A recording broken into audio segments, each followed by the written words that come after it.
नमस्कार. स्वागत आहे तुमचं आपल्या यूट्यूब चॅनल सोनाली रेसिपीजमध्ये.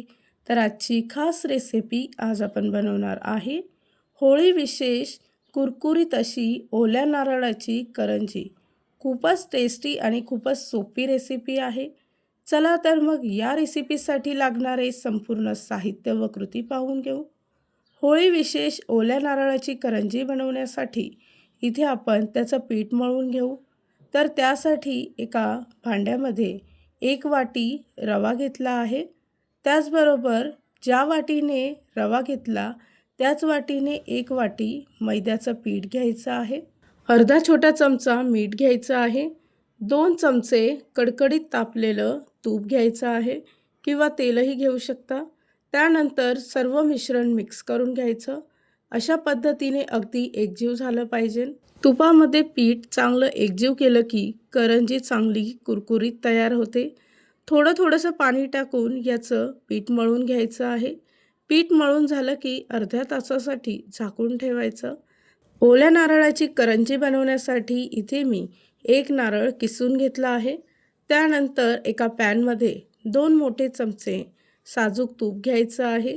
तूप चांगलं तापलं की त्यामध्ये आवडीप्रमाणे ड्रायफ्रूट टाकायचे आहेत. इथे मी बारीक कट केलेले बदाम, पिस्ता आणि चारोळी घेतली आहे. त्याचबरोबर 1 चमचा खसखस घ्यायची आहे. सर्व साहित्य तुपामध्ये चांगले परतवून घ्यायचे आहे. त्यानंतर किसलेला नारळ यामध्ये टाकून साधारणतः 2 मिनिटासाठी चांगला परतवून घ्यायचा आहे. या रेसिपीसाठी लागणारे संपूर्ण साहित्य व कृती मी तुम्हाला डिस्क्रिप्शन बॉक्समध्ये दिले आहेत. तर तुम्ही तिथे जाऊन चेक करू शकता. नारळाचा कीस आपण चांगला परतवून घेतला आहे. साधारणतः 3 वाटी नारळाचा कीस होता. तर यामध्ये 2 वाटी गूळ पावडर घेतली आहे. या रेसिपीसाठी लागणारे संपूर्ण साहित्य मी एकाच वाटीने मोजून घेतले आहे. तयार झालेलं करंजीचं सारण 5 मिनिटासाठी फॅन खाली ठेवायचं. त्यानंतर करंजी बनवायला सुरुवात करायची आहे. इथे आपलं पीठसुद्धा चांगलं मऊसर तयार झालं आहे आणि सारणसुद्धा थंड झालं आहे. त्यानंतर आपण पोलपाटावर एक पिठाचा छोटासा गोळा घेऊन त्याची अशी पुरी लाटून घ्यायची आहे. शक्य होईल तेवढी पातळ पुरी लाटून घ्यायची आहे.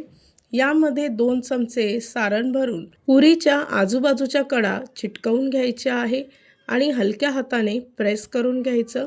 अगदी व्हिडिओमध्ये दाखवल्याप्रमाणे किंवा करंजी साच्यामध्ये सुद्धा तयार करू शकता. तर अशा पद्धतीने मी आजूबाजूच्या कड्या चांगल्या चिटकवून घेतल्या आहे. हातानेच पिळा घालून अशा प्रकारे डिझाईन तयार करून घेतली आहे. खूपच सोपी आणि पटकन तयार होणारी डिझाईन आहे. तर अशाच पद्धतीने बाकीच्या करंज्या इथे मी तयार करून घेते. तयार केलेल्या करंज्या फ्राय करण्यासाठी इथे मी पॅनमध्ये तेल तापवून घेतलं आहे. तेल तापलं की गॅसचा फ्लेम मध्यम आचेवर ठेवून गोल्डन ब्राऊन रंग होईपर्यंत सर्व करंज्या तळून घ्यायच्या आहेत. साधारणतः 3 मिनिटांमध्येच चांगल्या कुरकुरीत करंज्या तळून होतात. तर अशाच प्रकारे बाकीच्या करंज्यासुद्धा इथे मी तळून घेते. तयार झाली आहे आजची खास रेसिपी. खूपच टेस्टी, खूपच सोपी, अतिशय कुरकुरीत ओल्या नारळाची करंजी.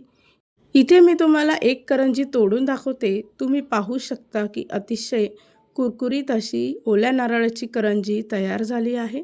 ही रेसिपी तुम्ही या होळीला नक्कीच ट्राय करून बघा. तुम्हाला खूपच आवडेल. आणि जर का तुम्हाला हा आजचा व्हिडिओ आवडला असेल तर प्लीज लाईक, शेअर आणि कमेंट करा. चॅनलवर नवीन असाल तर सबस्क्राईब करा. सबस्क्राईब केल्यामुळे काय होईल, जेव्हा मी रेसिपीचा नवीन व्हिडिओ अपलोड करेल तर त्याचं नोटिफिकेशन तुमच्या मोबाईलवर येईल. आणि पुन्हा भेटूया आपण अशीच एक रेसिपी घेऊन.